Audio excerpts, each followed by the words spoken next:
Shut up and sit down.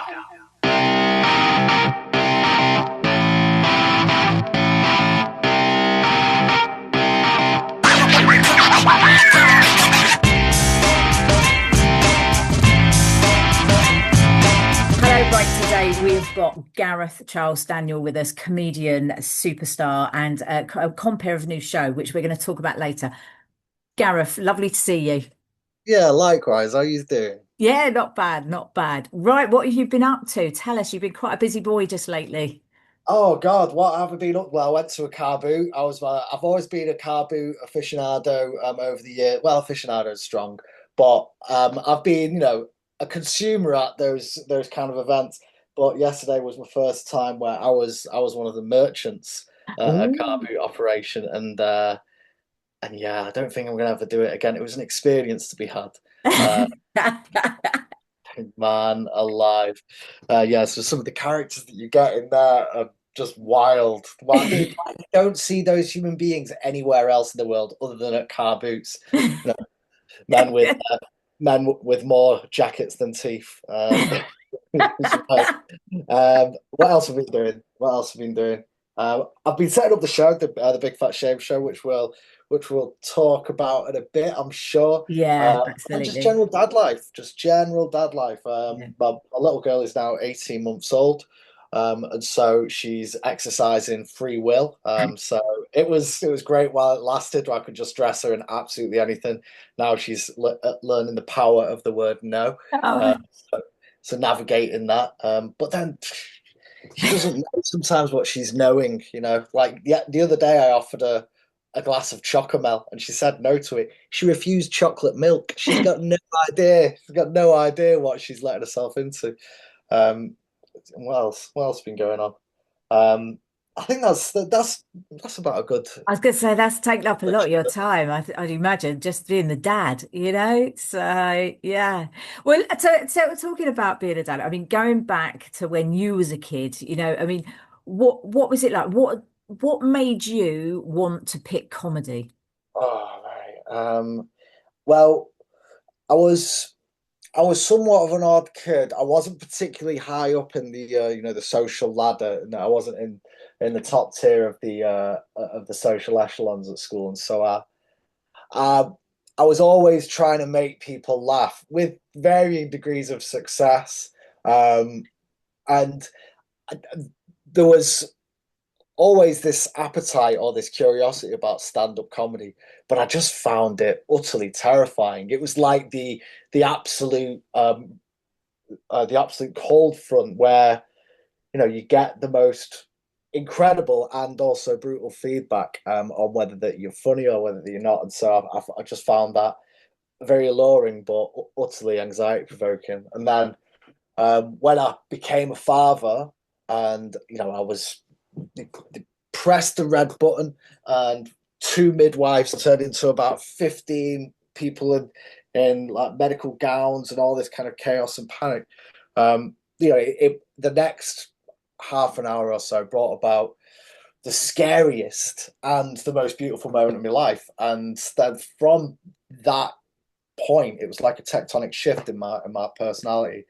Like things like stand up just didn't seem anywhere near as like it would never be as scary as that moment, Yeah. obviously. Um, but then also it would never give me anywhere close to the euphoria that being a dad does. So it stand up became more accessible to me emotionally because I I didn't see it as either extreme, really scary, or absolutely the top tier of euphoria or Yeah. validation because I'd experienced those two things. So relatively, it sat more in the middle of my experience. And so then it was like, well, fuck, I could start and Yeah. think about what I would do. And then I could tell stories about me being this weird little kid. And because I was seeing myself through the eyes of me being a parent now, and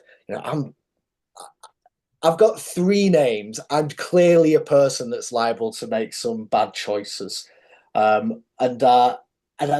I'm looking back at my own terrible decision making and the fact that I have now this little life that I'm responsible for, and Yeah. uh, I think me doing stand up is kind of reconciling that. and seeking some form of um, some sort of absolvement. Is absolvement a word? Yeah, I Feels like think it is. Yeah. yeah, So would you say then that stand up has become far more easier for you now then? Is that what you're saying? yeah.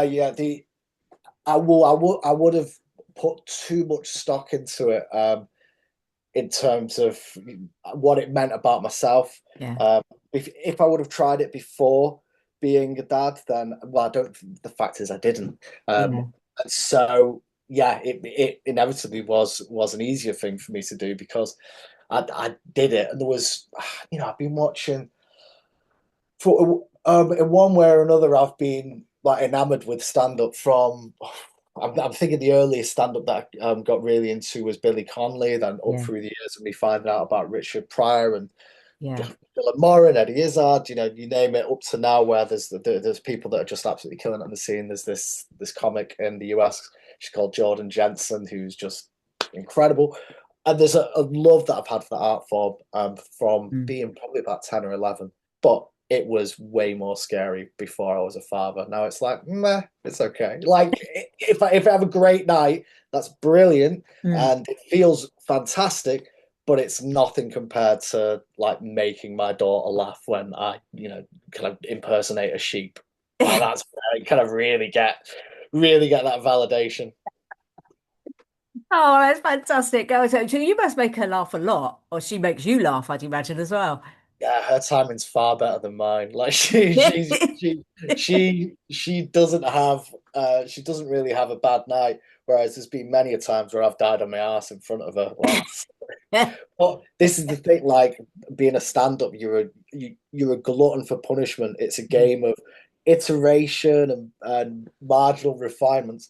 And so, there'll be times where I just don't where what I'm trying to do is just not hitting the mark. But Yeah. I'll be back with the proverbial mic the next day, Yeah. trying some new material to kind of Yeah.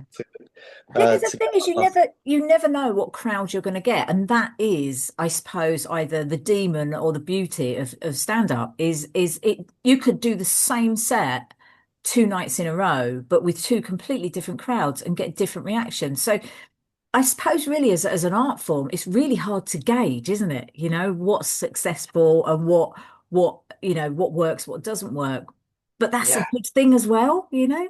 You get some rooms that like the funniest moments of that at kind of a meta level is say you go and do a gig and it really hits and you do fantastically, and then the same night you do the same material at another gig Yeah. just down the road and it fucking tanks.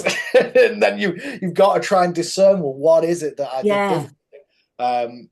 Because there is an atmosphere in the room that you can pick up from, Yeah. and your job as a stand up, and one of the things that we'll all be learning to one extent or other, something that I really want to get better at is being able to read the room and then Yeah. feel right. Okay, so this room needs more of more of setup or more of crowd work Yeah. rather than the previous room. I could kind of jump on the momentum that had been created by the previous act, and Yeah. it's around that dynamic Mhm. ability to actually deliver your whole self rather than just right. Well, I've got this script that I know Yeah. hits 4 minutes 59 seconds, and be really really regimented by it.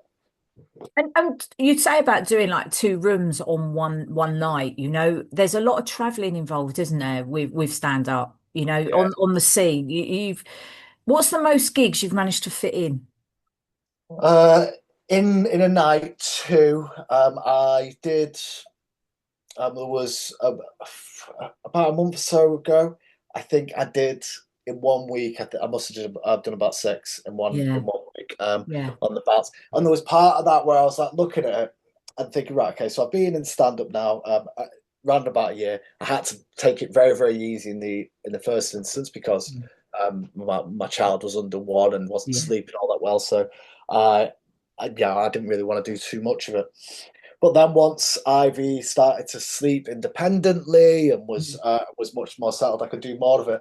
But then I got to a point where I was like, right, okay, so the next point of progression for me as a comic would be me traveling a little bit further, Yeah. to then go and do little sets here and there. And therein lies the rub that I've got as a new father. Um, there's a lot of value, and I understand why a lot of comics do it, and it's right. But for me, traveling, 3 hours to go and do a 10 set in York, Yeah. and miss out on reading me daughter the bedtime story and put her to bed. The Yeah. value swap just isn't there. Yeah. So in kind of response to that, I've been building up this idea of, right, well, what can I do as a performer, as a stand-up, to progress, but Yeah. then not neglect the thing that I love the most, the thing that made stand-up more emotionally accessible for me. Yeah. And so that's why I started the Big Fat Shame Show, because it's a space that I know that I'd be able to, using a combination of the skills that I've got through my career, I'd be able to build up something quite strong. But then it's just down the road. I'm not having to go here, there, and everywhere, and do a thing that feasibly I wouldn't be able to sustain, Yeah. parent life and all that travel. You're right. Um, Okay. Well, you've obviously moved quite nicely onto that. The Big Fat Shame Show. Tell us how that came about. First of all, before we dive into exactly what it is, how did it come about? You've said about the traveling, so we know that it's on your doorstep. So there's your first, I suppose, driving force for getting it yeah, going. yeah. But at So what point did it come about? so the idea has been kicking around in my head for God, about 6 months or so. And it's one of Mm, those things that's, when you have a certain idea for a product or whatever, you sometimes you just act it really quickly, and sometimes you think, right, well, I'm going to keep that in the backlog, in the back pocket, and just yeah, allow it to ruminate, and allow this idea to gestate and develop. And it was inspired by, in part, um, like there's a show called, or there was a Netflix series called Mortified Nation. mm, Um, it started in San Francisco, I believe. Or I mean, it might not, but it sounds like a kind of thing that would start in San Francisco, where people would show up and read entries from their teenage diary. It wasn't a comedy night as such, but it was a kind of a collective night where everybody would just then enjoy each other, yeah, um, showing their most vulnerable version of themselves, mm, and often, version of themselves was oblivious to their vulnerability, or a lack of self-awareness, yeah, is often the case for these journal enthusiast teenagers. So anyway, these like people in like their 20s, 30s, 40s, 50s, whatever, sharing these moments and sharing these journal entries, and that was really beautiful. So that was a little bit of a seed. Then me, and part of a lot of my stand-up, what I spoke to about before, is in and around me making just genuinely terrible decisions. Like, I don't need to really make up a great deal with my stand-up, because there's just so much stupidity in my history, that I'm able to reference that. yeah, So there's a degree of catharsis that I've found in just like letting these kind of stories go. That, yeah, like when I was in year 7, I shaved off my eyebrows to make myself more aerodynamic for a backstroke race. And this is a true story. I did it because I was in a swimming race, and I thought, I know, and I shaved off my eyebrows, and I came like fourth of 5, and I'd spent like 3 months going around school looking like a knee. And since like stories like that, and there's whole loads of them, that was like, well, it's that everybody's got them. yeah, Audience members, stand-ups, whoever, have got those stories. And so I thought, right, well, what we've got, forgetting about my personal circumstances, what have we got in any major city, Manchester being mine?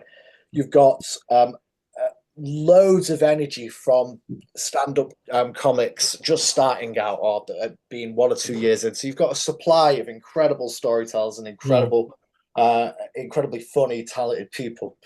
But you've got these people that are working on their 5, their 10s, their 15 sets, that aren't going to want to put that material, cut it up on social media just yet, yeah, because that's what they're going gigging around. Then but they want to have more social content about themselves and about performing. Yeah. And then you've got a groundswell that's been happening over the years of podcasting, and particularly video content of podcasting.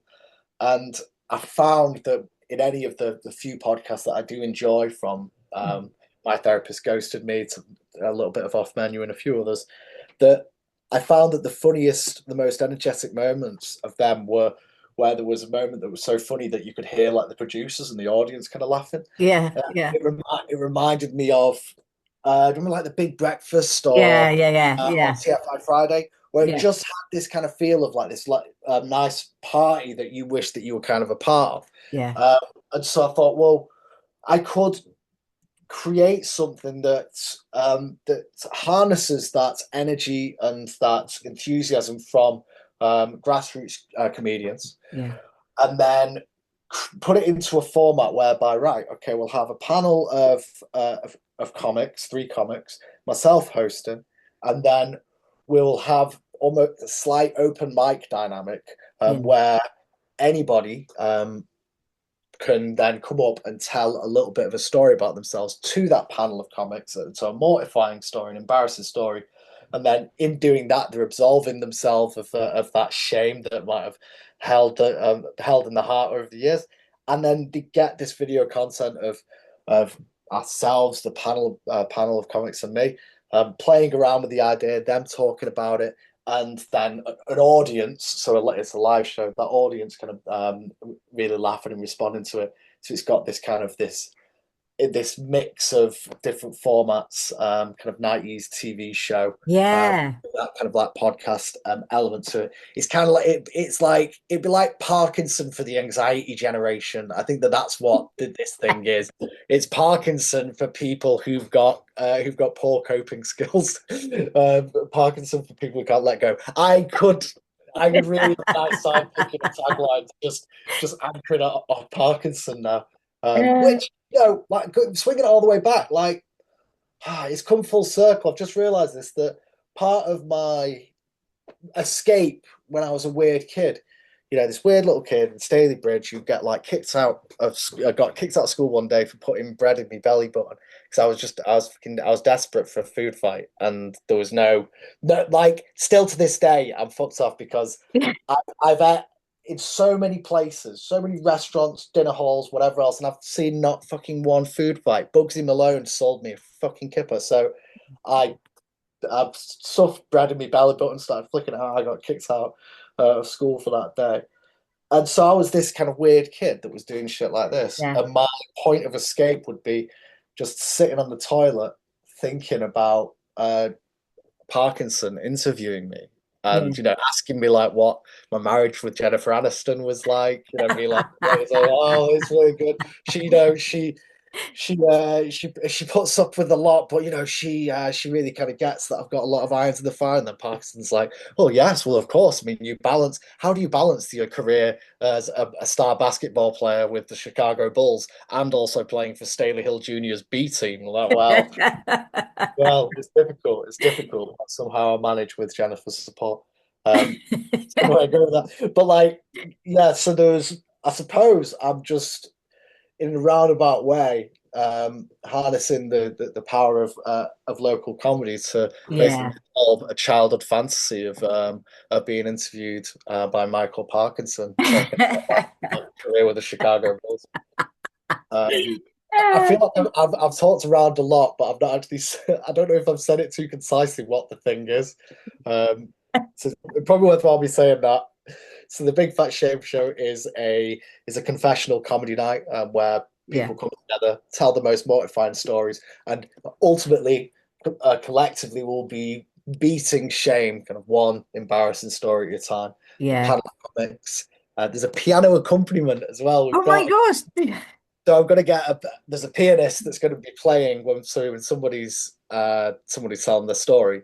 We'll have this pianist that will improvise little chords or melodies that will hopefully match, might not. No, I tell you, it sounds fantastic. And the first one is this week. I mean, so we're doing this on the 25th of August. It's actually on the 28th of August, so in a few days' time, isn't it? Yeah. I, I've got I genuinely have ADHD and OCD, and a part of the when those two beasts of the brain combine and collaborate, it goes fucking off. So I've to the left of me off screen here, I've got a I've got a case where I've ordered like all of the gear that I need for it. I've done two rehearsals of camera angles and and audio recording because I want it to be able to record Yeah, footage for the night after the fact so it could do well with social. So I've been rehearsing it yeah, in my head. Not what I'm actually going to say, because this is the part of something like The Shame Show, is that I think it's going to serve best when it's not like a scripted comedy night. It yeah, feels raw and yeah, it feels like every single night is going to be different from the other one. yeah, And so that even counts for myself. So I've been trying my best to not prepare exactly what I'm going to say as the host yeah. and just give myself that freedom to Yeah, I just think that's a good have the idea, though. I think that's a good idea because you don't know who's going to be coming up and what story they're going to tell. There's an element of organicness there anyway, isn't there? So, when you say you don't know who's going to be coming up, you don't know how accurate you are because we have honestly, honest to God, I might have a heart attack at the first spin, and that's an okay way to die. That's all right. If that is that if I go just on the sheer anticipation of the spin, and that's the way that I depart this mortal coil, it'll be sad for me, daughter, yeah, obviously. yeah, But obviously. We wouldn't wish that on you because this is the pilot evening and we really would like to see it go on month. yeah, In Manchester. Let me quickly just say put the details here. It's the Big Fat Shame Show. It's on August 28th. Doors open at 7. Show starts at 8, I think is right. that's the Um, one. Yeah, it's set in Didsbury. It's an art cafe, yeah, bar. But it's a fantastic space. And I know the owner. That's the only way I've been able to really do this. Like I've spent yeah, a lot of money getting the gear right, and yeah, luckily I've got a background in design, so yeah, I'm able to do all of the kind of the marketing and the design stuff for it. So I've been able to put it together a relative low cost, but yeah, the venue is a really small little intimate venue. yeah, The stage is not going to be. It doesn't even have a stage. The Big Fat Shame Show is a stageless comedy night, in that the panel is going to sit on a lovely little shame sofa, and then there's going to be two bar stools or armchairs. yeah, I hope armchairs because then I can call them armchairs. yeah, Uh, it will be that. Hopefully, that quite engaging, accessible comedy night. yeah. It It, sounds fantastic. It really does sound fantastic. And I love the idea of this. So with the idea of the wheel, will people Shame Spiral, please. No, Shame Spiral. Shame Spiral, yeah, sorry, Shame Spiral. How I does that don't work? know why I said it that couldn't. You No, no, didn't know I think Shame get Spiral. it right first time. That's fine. What happens with do people get given a color or are you going to put numbers on there? How's that going to work?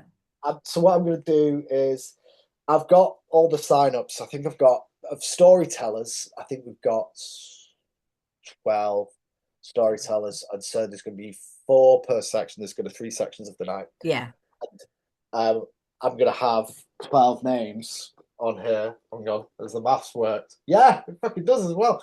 So we've got 12 segments there, and then the names are going to be on there, and then it just, so yeah, whoever, like, I'm in this, like, fantastic. come up and, and do that bit.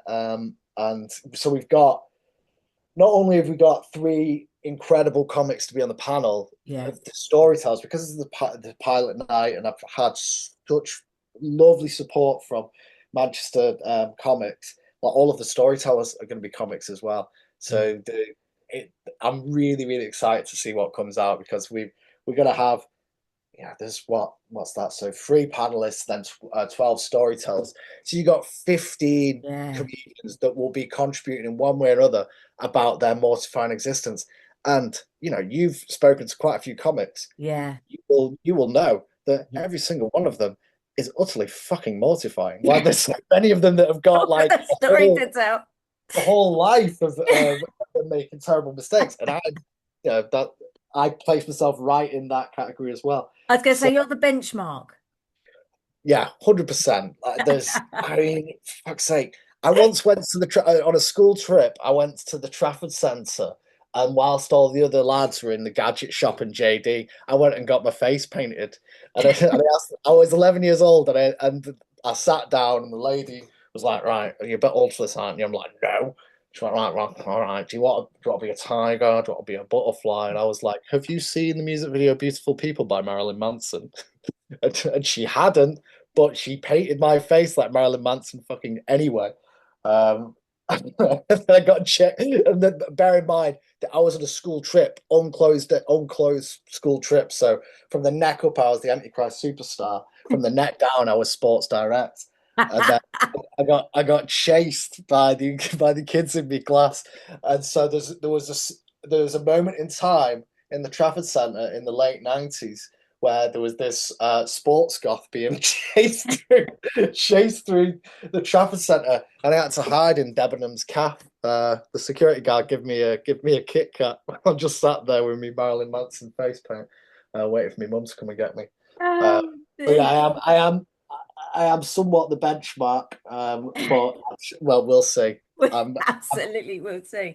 I'm Right, convinced that it can be worse than that. Gareth, I tell you what, I really can't wait to find out how it goes on Thursday. And I really wish it all the best. And hopefully this will be a monthly event then, won't it? Once you've got that pilot out the way. Yeah, once the pilot is done, and this is the other thing that with stand-up comedy, there is such a thing as toxic positivity, right? You can come to the end of a gig and everybody go, "Oh, you smashed it," and you're like, "I didn't, but thank you, that's really nice." Same thing has to apply with running a night. Is that there'll be parts of this show that will, for all the best intentions, Yeah. won't quite work that well. So, but there'll be parts that'll be great, and there'll be parts that I didn't expect to be great that were great, and all that. So we need to have this pilot, see the things that work, and again, like we were saying right at the top of the show, I'm going to swing it right back to what we are saying at the start. Like the spirit of comedy, it's around kind of marginal gains, that continuous iterative improvement. And the pilot is that first step in that. And I'm really grateful for the amount of support and backing that it's Yeah. got from me peers in the comedy scene. They're all lovely. Oh, no, I tell you what, it is a real scene as well there. So I just literally wish you all the very best with it. And I'm just going to say it again. Big Fat Shame Show, West Didsbury at Set 174. And it starts at 8 o'clock, but doors open at 7. Gareth, as always, brilliant to chat to you. And Oh, it's we will lovely. definitely catch up again soon so we can go over the night. And I can't stop laughing when I speak to you. It's always a pleasure. So, Well, let's get you as a storyteller on the Big Fat oh Shame. God, I Down your don't. thing. Start thinking about some of those mortifying moments now, and then let's get you on. Let's get you on the show. Yeah, That's all how we. right. Yeah, you might have to hold me to that. Take Right, Gareth. Thank you so much. All the very best to you, and we'll speak soon. All right. care. Bye bye now. Bye.